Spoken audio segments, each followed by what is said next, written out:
Selamat datang di Velo School teman-teman calon ASN. Tetap semangat dan pantang menyerah untuk menggapai cita-cita kalian. Oke, kita langsung aja mulai ke soal pertama.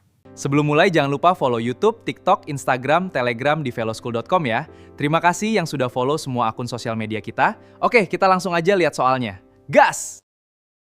Apa definisi pegawai negeri sipil, PNS, menurut pernyataan tersebut? A. Pegawai kontrak yang diangkat sementara oleh instansi pemerintah. B. Warga negara Indonesia yang diangkat sebagai pegawai ASN secara tetap oleh pejabat pembina kepegawaian. C. Tenaga honorer yang bekerja di instansi pusat dan daerah. D. Setiap orang yang bekerja di lembaga negara tanpa syarat tertentu. Atau E. Pegawai swasta yang diperbantukan di kementerian. Yang mana yang benar kira-kira teman-teman? Jawaban yang benar adalah B. Warga negara Indonesia yang diangkat sebagai pegawai ASN secara tetap oleh pejabat pembina kepegawaian. Soal selanjutnya. Siapa yang dimaksud dengan pejabat pembina kepegawaian? A. Pejabat yang bertugas mengawasi kinerja pegawai harian. B. Pejabat yang menangani pengaduan masyarakat. C. Pejabat yang mengelola anggaran kepegawaian daerah. D. Pejabat yang memimpin unit pelayanan publik. Atau E. Pejabat yang berwenang menetapkan pengangkatan, pemindahan, dan pemberhentian ASN. Yang mana yang benar kira-kira teman-teman? Jawaban yang benar adalah E. Pejabat yang berwenang menetapkan pengangkatan, pemindahan, dan pemberhentian ASN. Soal selanjutnya. Apa kewenangan pejabat yang berwenang? A. Menetapkan struktur organisasi kementerian. B. Menyusun peraturan perundang-undangan kepegawaian.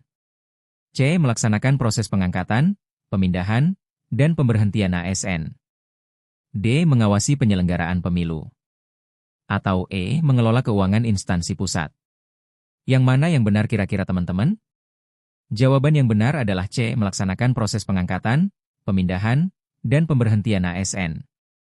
Soal selanjutnya. Apa yang termasuk dalam instansi pemerintah? A. Kementerian dan lembaga non-kementerian saja. B. Organisasi kemasyarakatan terdaftar. C. Perangkat daerah provinsi saja.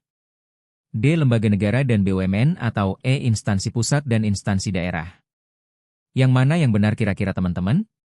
Jawaban yang benar adalah E. Instansi pusat dan instansi daerah. Soal selanjutnya. Manakah yang termasuk instansi pusat? A. Dinas Pendidikan Provinsi. B. Sekretariat Daerah Kabupaten. C. Kesekretariatan Lembaga Negara dan Lembaga Non-Struktural. D. Lembaga Teknis Daerah. Atau E. Sekretariat DPRD.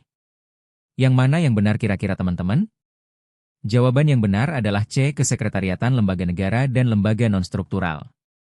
Soal selanjutnya. Apa saja yang termasuk instansi daerah? A. Perangkat daerah provinsi dan kabupaten kota termasuk sekretariat daerah dan dinas daerah. B. Kementerian dan lembaga non-kementerian. C. Lembaga negara dan lembaga non-struktural. D. Perusahaan BUMN atau E. Kantor perwakilan luar negeri. Yang mana yang benar kira-kira teman-teman? Jawaban yang benar adalah A. Perangkat daerah provinsi dan kabupaten kota termasuk sekretariat daerah dan dinas daerah. Soal selanjutnya. Apa definisi jabatan fungsional? A. Jabatan struktural dengan wewenang manajerial. B. Jabatan sementara untuk proyek tertentu. C. Jabatan politik yang dipilih melalui pemilu. D. Sekelompok jabatan yang berisi fungsi dan tugas berdasarkan keahlian dan keterampilan tertentu. Atau E. Jabatan administratif tanpa syarat khusus. Yang mana yang benar kira-kira teman-teman? Jawaban yang benar adalah D. Sekelompok jabatan yang berisi fungsi dan tugas berdasarkan keahlian dan keterampilan tertentu. Soal selanjutnya. Apa itu jabatan fungsional Pranata Komputer? A. Jabatan untuk mengelola keuangan instansi. B. Jabatan manajerial di Kementerian Komunikasi. C. Jabatan administrasi kepegawaian. D. Jabatan dengan ruang lingkup kegiatan sistem teknologi informasi berbasis komputer. Atau E. Jabatan pengawas internal instansi. Yang mana yang benar kira-kira teman-teman? Jawaban yang benar adalah D. Jabatan dengan ruang lingkup kegiatan sistem teknologi informasi berbasis komputer. Soal selanjutnya. Siapa yang disebut Pranata Komputer? A. Setiap pegawai yang bisa mengoperasikan komputer. B. PNS yang diberi tugas penuh melaksanakan kegiatan sistem TI berbasis komputer. C. Teknisi swasta yang dikontrak pemerintah. D. Pejabat eselon 2 di kementerian. Atau E. Mahasiswa magang di instansi pemerintah. Yang mana yang benar kira-kira teman-teman? Jawaban yang benar adalah B. PNS yang diberi tugas penuh melaksanakan kegiatan sistem TI berbasis komputer. Soal selanjutnya. Apa yang dimaksud dengan sasaran kerja pegawai, SKP? A. Laporan kehadiran pegawai bulanan.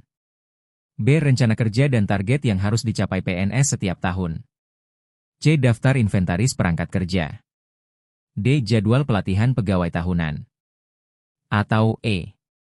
Surat keputusan pengangkatan pegawai. Yang mana yang benar kira-kira teman-teman? Jawaban yang benar adalah B. Rencana kerja dan target yang harus dicapai PNS setiap tahun. Terima kasih sudah menonton, jangan lupa like, komen, dan subscribe untuk mendapatkan update soal-soal terbaru dari Velo School. Sampai jumpa di video berikutnya. Hale!